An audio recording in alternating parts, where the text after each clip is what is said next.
guess my sister thinks she an artist because she done wrote all on these dang on walls. So let me use my head to block it.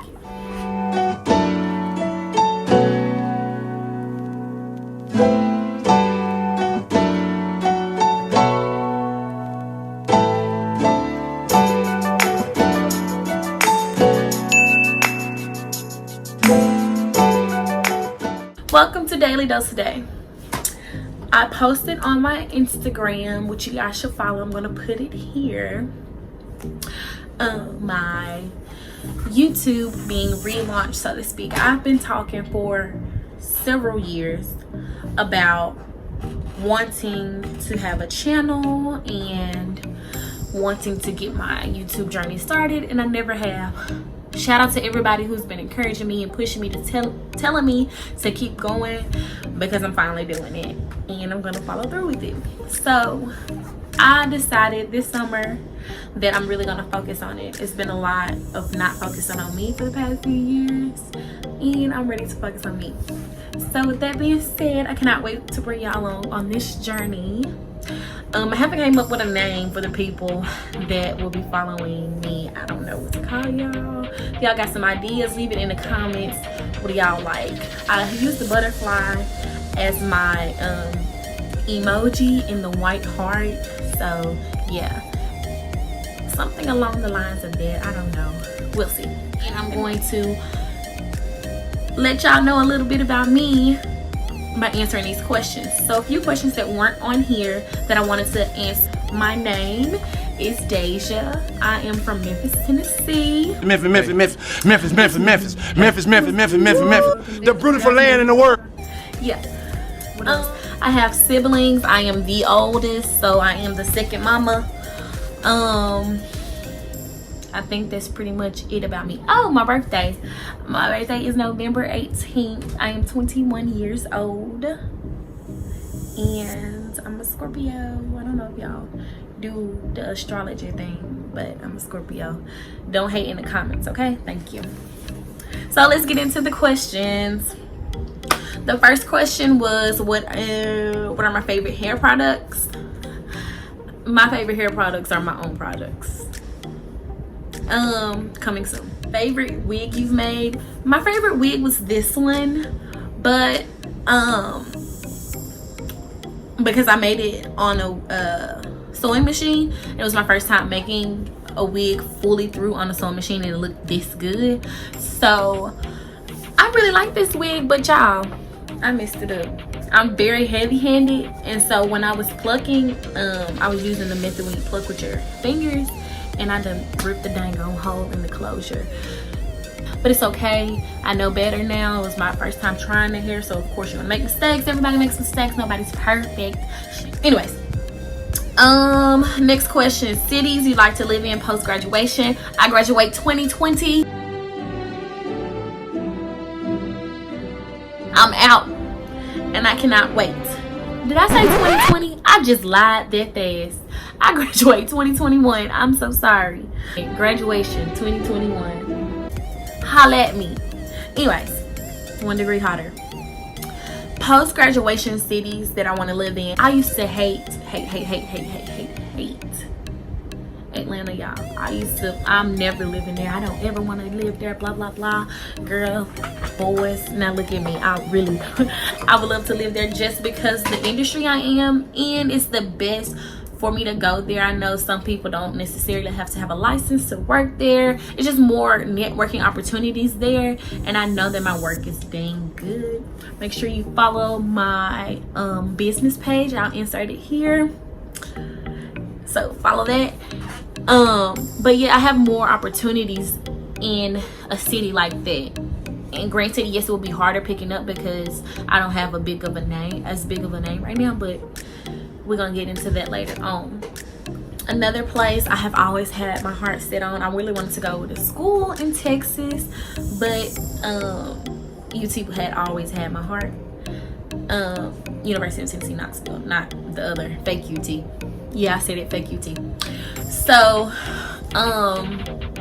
I've always wanted to live in Dallas, so that's another city that I would be willing to relocate to post-graduation. Houston has been catching my eye lately for the simple fact that I visited there and it's like 45 minutes away from the beach. I love the water. I'm a little mermaid. So yeah, anywhere in Texas I would be happy with. I really love that state. That's it for now. That's the only places I can think of that would be a place I would like to live post-graduation. Favorite vacation spots. I haven't vacationed that often, but I love to travel, which is weird. So I would say, I'm gonna say the favorite place that I have visited thus far would have to be New York.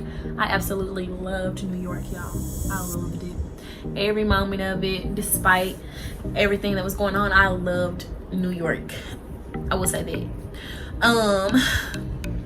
But I'm gonna put ideal places that I would like to visit. So an ideal place for me would be Puerto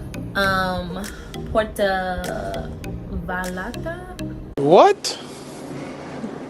Bro, what are you talking about, man?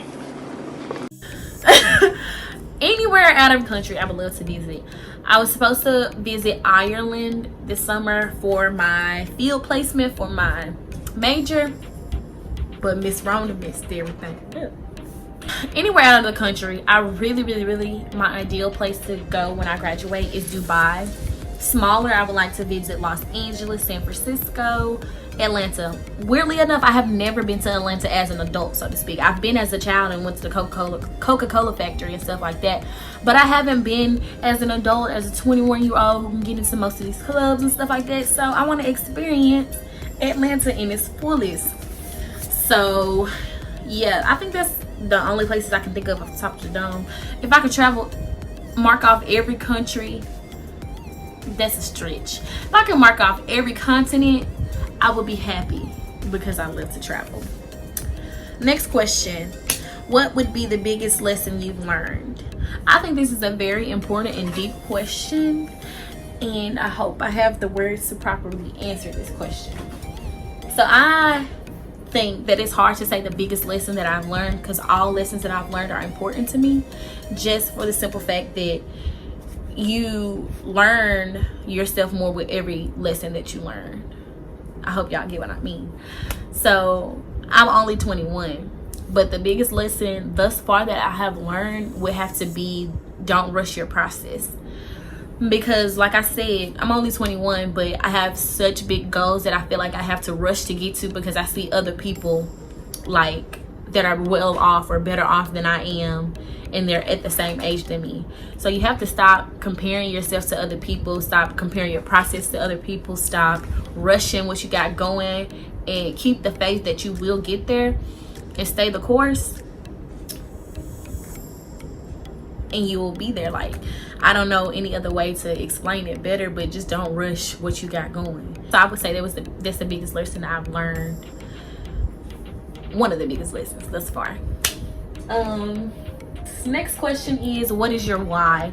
This is also a deep question, and I would say my why is because I look at who I was and how I grew up and everything that I've been through, and I look at who I am now, and I do everything that I do so that future black women and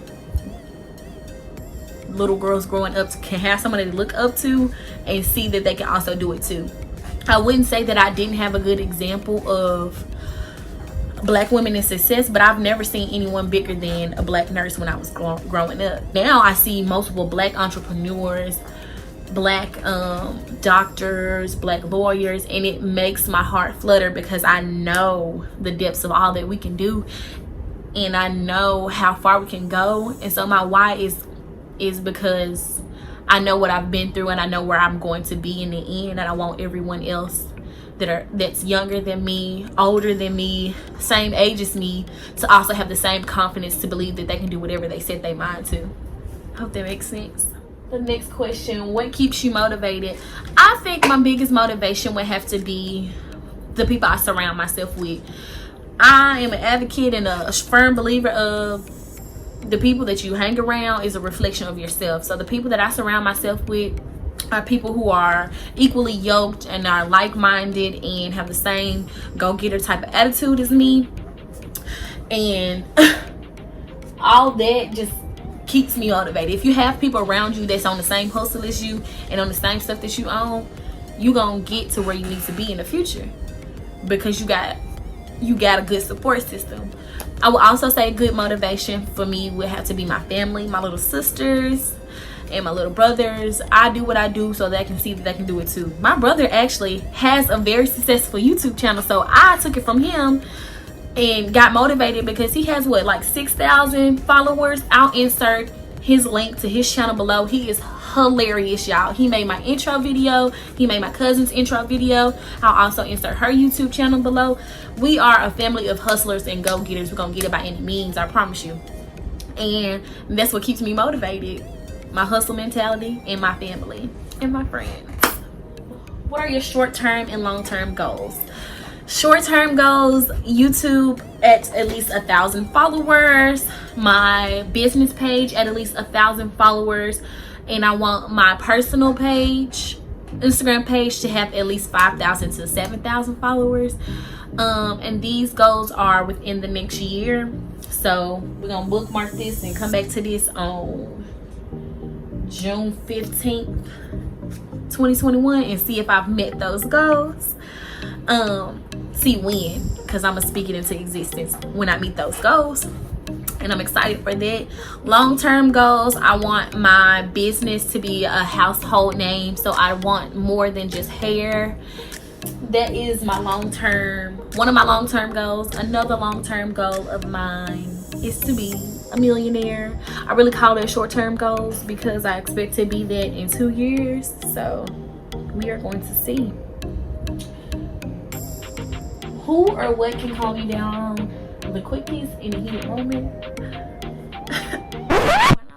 when I'm up there, it's stuck there. The last question: what is the biggest lesson you learned halfway through 2020? There's not one, because 2020 has been a whole three-part series movie in this joint, like we on the Avengers or something, Endgame. The biggest lesson is that your life is what you make of it. So if I'm walking around sad and I'm walking around wallowing in everything that I've been through, then I will never get to where I need to be. So let that sink in. Let's run that back one more time. If I'm walking around sad and I'm walking around wallowing in everything that I've been through, then I will never get to where I need to be. You can't pray about something and then worry about what you just prayed about, because it's putting absolute doubt in God's abilities. So no more. I'm trying to live a stress-free life the best way possible. Stress comes, stress goes, but what will remain the same is my faith. And if I trust God and let go, I have nothing to worry about. So yeah, thank y'all for tuning into my first video. This was very for the first time, but I know with more time I'll get more used to it. Please leave a comment below of what y'all want to see next. Story times, I don't know if I can give y'all those because my memory's bad and my best stories are recent and I don't want nobody coming for my neck, okay? Let me know what y'all want to see next and I will get it to you. Thanks for tuning in.